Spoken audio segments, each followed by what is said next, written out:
अस्सलाम वालेकुम students, chemistry 10th में आज हमारा लेक्चर नंबर 7 है। आज हमने पढ़ने हैं जो शार्ट क्वेश्चन हैं, जो उनके आंसर्स हमारे पास जो चैप्टर नंबर 9 है इसमें।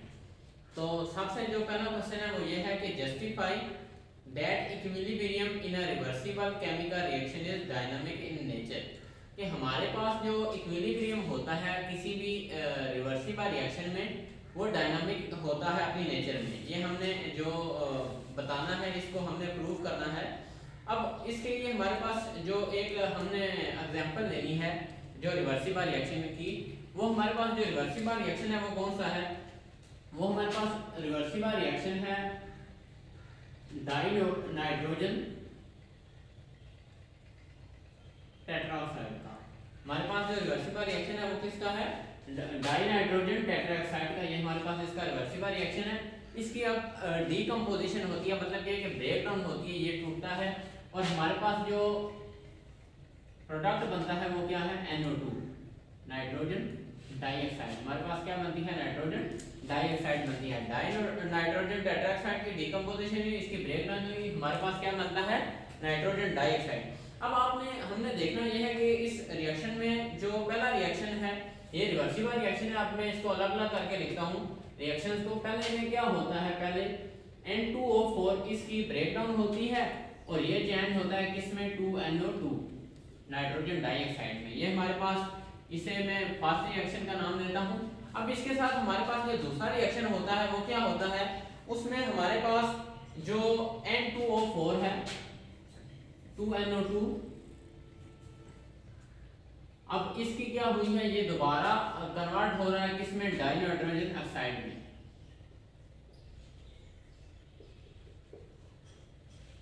ठीक है, ये तो हमारे पास रिवर्सिबल रिएक्शन है जिसमें क्या हो रहा है कि हमारे पास जो रिएक्टेंट है वो प्रोडक्ट में चेंज हो रहे हैं। ठीक है, अब दोबारा क्या होगा? हमारे पास जो प्रोडक्ट है वो दोबारा रिएक्टेंट में भी चेंज होंगे। हमारे पास जो प्रोडक्ट है वो दोबारा रिएक्टेंट में भी चेंज होंगे। पहले क्या हुआ? N2O4 इसकी डीकंपोजिशन हुई, 2NO2 बन गया। ठीक है, अब दोबारा क्या होगा? 2NO2 दोबारा मिलकर N2O4 बनाएंगे, डाइनाइट्रोजन टेट्राऑक्साइड बनाएंगे। ये हमारे पास दो रिएक्शन हो गए। अब हमने देखना यह है कि शुरू में क्या होगा कि ये जो हमारे पास रिएक्शन है, ये वाला रिएक्शन, ये पहले जो स्लो डाउन होगा, ये बिल्कुल क्या होगा? आहिस्ता होगा। हमारे पास ये स्लो रिएक्शन होगा जिसमें क्या हो रहा है? 2NO2 N2O4 बन रहा है। ठीक है, ये स्लो रिएक्शन होगा और ये जो रिएक्शन है ये क्या होगा?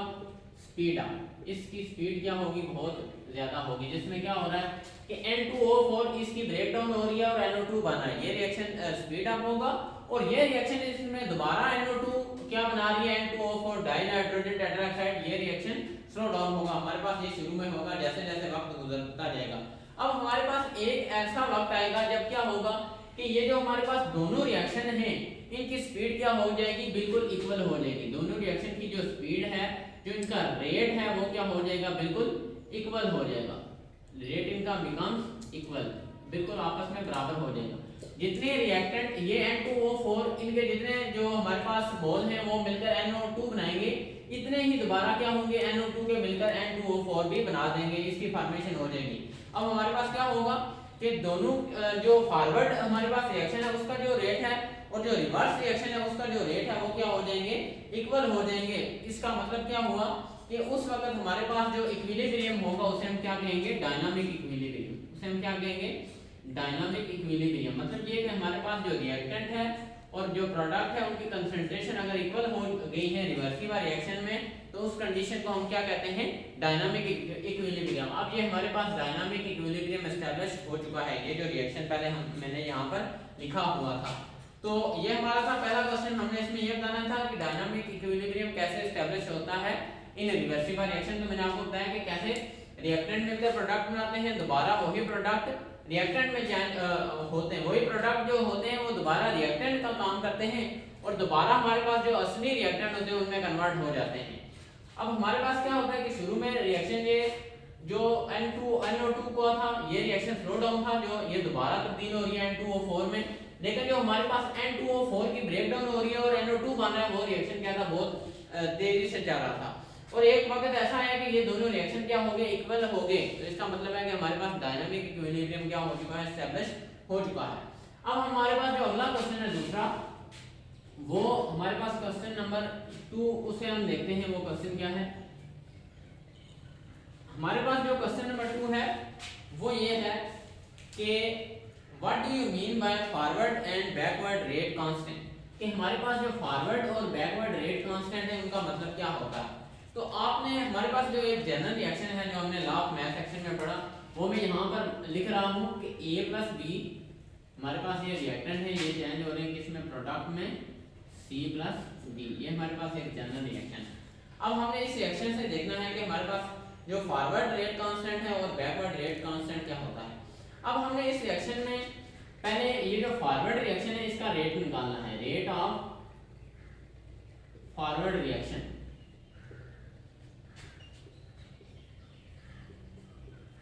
अब फॉरवर्ड रिएक्शन में क्या हो रहा है कि a प्लस बी ये कन्वर्ट हो रहे हैं किसमें, c प्लस डी में, ये हमारे पास प्रोडक्ट हमें मिल रहा है, ठीक है। अब जो फॉरवर्ड रिएक्शन है जो उसका रेट हमने फाइंड करना है उसे हम कहते हैं RF से रिप्रेजेंट करते हैं। अब ये किसके डायरेक्टली प्रोपोर्शनल है, किसके, A के और B, मतलब ये कि जितने ज्यादा हमारे पास ये रिएक्टेंट होंगे A और B, हमारे पास जो फॉरवर्ड रिएक्शन है उसका रेट भी, उसकी जो स्पीड है वो भी इतनी क्या होगी, तेज होगी, उसका रेट इतना ही ज्यादा होगा जितना हमारे पास क्या होंगे, A और B की कंसंट्रेशन होगी जो हमारे पास रिएक्टेंट है।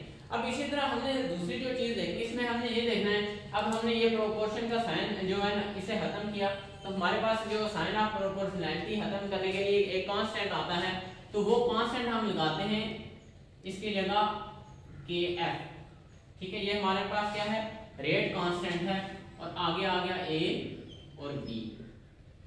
अब हमने क्या किया कि ये जो फॉरवर्ड रिएक्शन के हमारे पास जो इक्वेशन है इसकी प्रोपोर्शन का साइन खत्म करने के लिए हमने क्या लिखा है यहाँ पर इसकी जगह KF, इसे हमने ये प्रोपोर्शनैलिटी हमारा कांस्टेंट है, एक कांस्टेंट हमने लिखा है।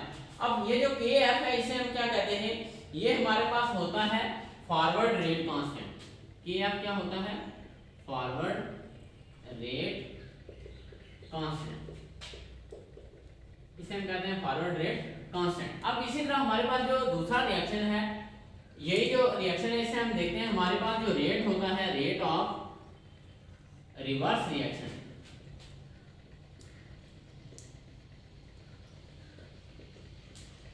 R से इसको हम रिप्रेजेंट करते हैं, ये डायरेक्टली प्रोपोर्शनल होता है किसके, C के और D के।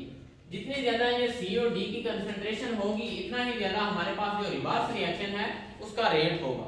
जितनी ज्यादा C और D की कंसंट्रेशन होगी इतना ही ज्यादा हमारे पास जो रिवर्स रिएक्शन है इसका रेट होगा। अब हमने देखना है इसमें क्या होता है कि हमने साइन ऑफ प्रोपोर्शनैलिटी इसे खत्म करना है तो हम इसके लिए कांस्टेंट लगाते हैं, तो हम कांस्टेंट लगाते हैं KR, कांस्टेंट क्या लगाते हैं, KR लगाते हैं और साथ आ गया C और D। अब हमारे पास ये जो KR है जो हमने साइन ऑफ प्रोपोर्शनैलिटी को खत्म करने के लिए जो कांस्टेंट लगाया है KR, इसे हम क्या कहते हैं, ये हमारे पास क्या होता है,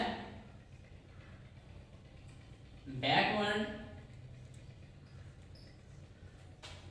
रेट कांस्टेंट। ये हमारे पास क्या है, बैकवर्ड रेट कांस्टेंट। मतलब ये कि रेट फाइंड करने के लिए जो हमने हमारे पास ये जो इक्वेशन है इसमें हमने प्रोपोर्शन का साइन खत्म करने के लिए जो कांस्टेंट लगाया है उसे हम क्या कहते हैं, बैकवर्ड रेट कांस्टेंट। क्योंकि ये हमारे पास, अब हम बैकवर्ड रिएक्शन की बात कर रहे हैं, पहले हमने फॉरवर्ड की बात की तो वो हमारे पास फॉरवर्ड रेट कांस्टेंट था, और अब बैकवर्ड की बात कर रहे हैं तो हमारे पास क्या है, बैकवर्ड रेट कांस्टेंट है। ये हमारे पास जो वैल्यू है वो किसकी लिखी हुई है, जो हमने ये देखा है कि हमारे पास जो इक्वेशन आती है, जो एक जनरल एक्सप्रेशन है हमारे पास लॉ ऑफ मैथ सेक्शन की, उससे हमने रेट निकाले फॉरवर्ड रिएक्शन का और रिवर्स रिएक्शन का। उसमें हमने ये देखा कि हमने जो प्रोपोर्शन का साइन खत्म करने के लिए जो यहाँ पर टर्म्स लिखी हैं ये हमारे पास क्या होती हैं, ये एक जो KF है वो फॉरवर्ड रेट कांस्टेंट है और जो KR है वो क्या है, हमारे पास बैकवर्ड रेट कांस्टेंट है।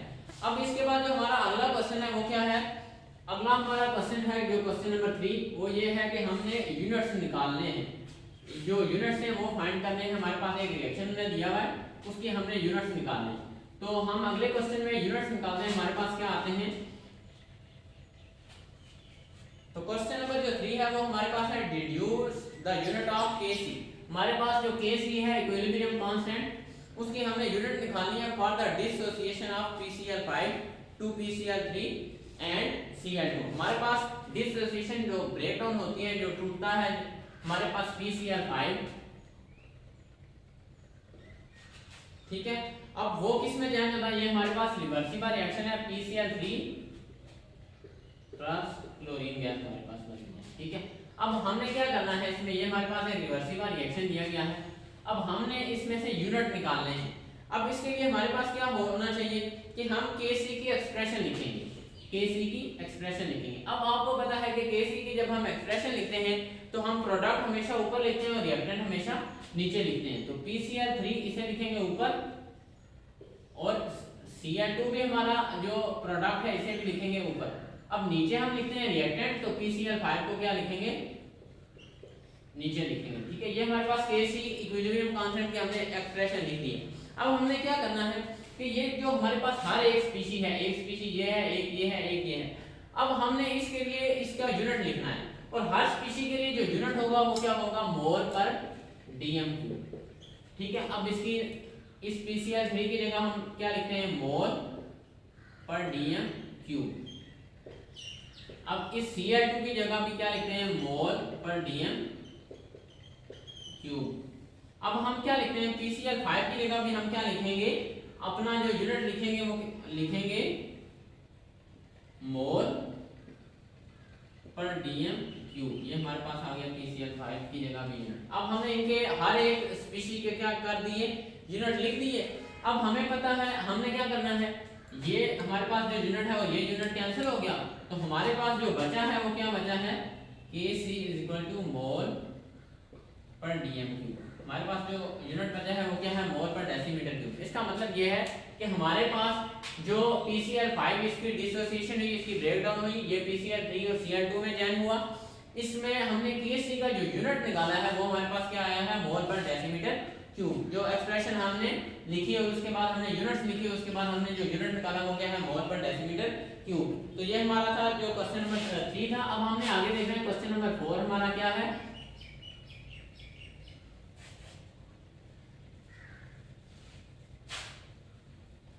क्वेश्चन नंबर जो हमारे पास 4 है वो ये है कि the equilibrium constant for the dissociation of HF to H2 and F2 is 10⁻⁻13। कि हमारे पास जो इक्विलिब्रियम कांस्टेंट की जो वैल्यू है वो उन्होंने हमें दी हुई है कि हमारे पास जो एक रिएक्शन होता है जो HF है,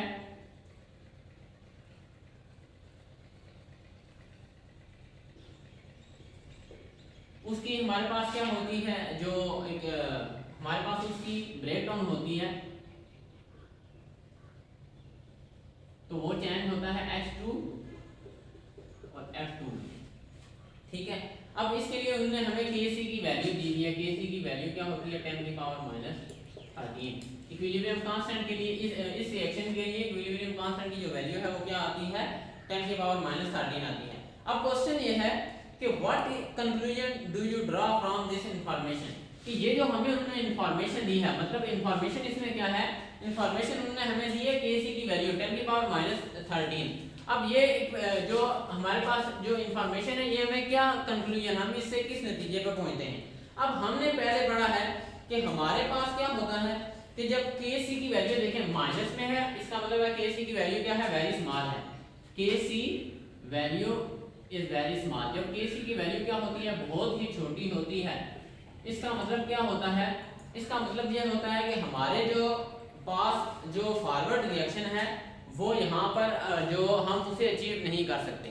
हम क्या कर सकते हैं कि फॉरवर्ड रिएक्शन को किसी खास हद तक हम उसे लेकर नहीं जा सकते, क्योंकि हमारे पास क्या होता है कि जो यहाँ पर इक्विलिब्रियम है, जो क्या हो रहा है, H2 जो हमारे पास हाइड्रोजन क्लोराइड है ये H2 और F2 में चेंज हो रहा है, ठीक है। अब यहाँ पर क्या होता है, जब Kc की वैल्यू वेरी स्मॉल होती है तो हमारे पास जो फॉरवर्ड रिएक्शन है, फॉरवर्ड रिएक्शन वो किसी खास हद तक नहीं जा सकता, ठीक है, will not occur at appreciable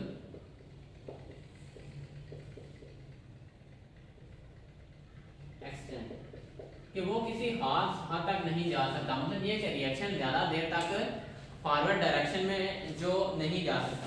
अब उसके साथ हमने एक और जो बात वो देखनी है वो ये है कि यहाँ पर क्या होगा कि हमारे पास इसका मतलब ये है कि H2 और F2 है, इनकी वैल्यूज क्या आ रही हैं, इनकी कंसंट्रेशन क्या आ रही है, बहुत ही कम आ रही है। हमारे पास H2 हाइड्रोजन और जो फ्लोरीन है जो हमारे पास प्रोडक्ट आ रहे हैं, इनकी यहाँ पर हमारे पास जो कंसंट्रेशन है वो क्या आ रही है, बहुत ही कम आ रही है इसके मुकाबले में, हाइड्रोजन फ्लोराइड के मुकाबले में। एक चीज बात हमें ये पता चलती है। अब इसकी जो इफेक्ट है वो क्या होगा, इसका मतलब ये है कि जब इनकी हमारे पास जो वैल्यू है वो कम है, इसका मतलब है हमारा फॉरवर्ड रिएक्शन है वो किसी खास हद तक नहीं जा रहा, वो ज्यादा जो है अच्छे तरीके से नहीं चल रहा। ये हमारे पास जो हमारे पास ये कंक्लूजन आती है इस क्वेश्चन में। कंक्लूजन सिंपली क्या आती है, Kc की वैल्यू वेरी स्मॉल है। इसका मतलब क्या है कि हमारे पास ये जो प्रोडक्ट है इनकी कंसंट्रेशन बहुत ही कम है, ठीक है।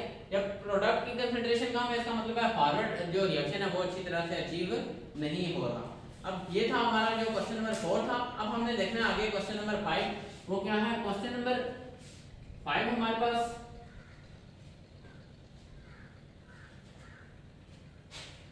क्वेश्चन नंबर जो 5 है वो ये है, can equilibrium be achieved between water and it's vapour in an open vessel.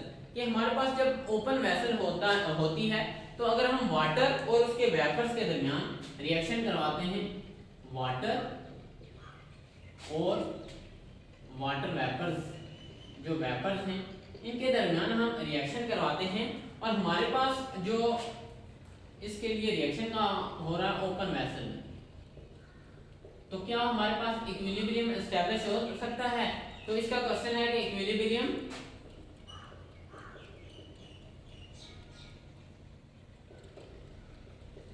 Can not establish, वो एस्टैब्लिश नहीं हो सकता। इसकी वजह क्या है, इसकी वजह यह है कि इक्विलिब्रियम उस वक्त एस्टैब्लिश होता है जब हमारे पास प्रोडक्ट सेव हो। तो जब हमारे पास वेसल ओपन होगी इसका मतलब है हमारे पास प्रोडक्ट सेव नहीं हो सकेगी। आपने पहले भी जो लेक्चर थे उनमें एक जगह पढ़ा था कि हमारे पास कैल्शियम जो कार्बोनेट होता है जब उसकी डीकंपोजिशन होती है तो हमारे पास कैल्शियम ऑक्साइड बनता है और उसके साथ क्या बनती है, कार्बन डाइऑक्साइड बनती है, ठीक है। अब क्या होता है कि जब ये दोनों बनते हैं, अब हमने क्या करना है, कार्बन डाइऑक्साइड को सेव करना है। कार्बन डाइऑक्साइड जब सेव होगी, प्रोडक्ट हमारे पास क्या होगा, सेव होगा, तो ये दोबारा कैल्शियम ऑक्साइड के साथ रिएक्शन करके कैल्शियम कार्बोनेट बनाएगी और हमारे पास जो रिएक्शन है वो क्या होगा, इक्विलिब्रियम स्टेट को अचीव करेगा। अब हमारे पास ओपन वेसल में क्या होता है कि हमारे पास ये प्रोडक्ट सेव नहीं रह सकता। तो जब प्रोडक्ट सेव नहीं रह सकता इसका मतलब है कि हम इक्विलिब्रियम को अचीव नहीं कर सकते। तो ये था हमारा क्वेश्चन नंबर 5, ठीक है स्टूडेंट। आज के लिए ये लेक्चर काफी है, इंशाल्लाह बाकी जो क्वेश्चन है वो हम अगले लेक्चर में पढ़ेंगे। अल्लाह हाफिज।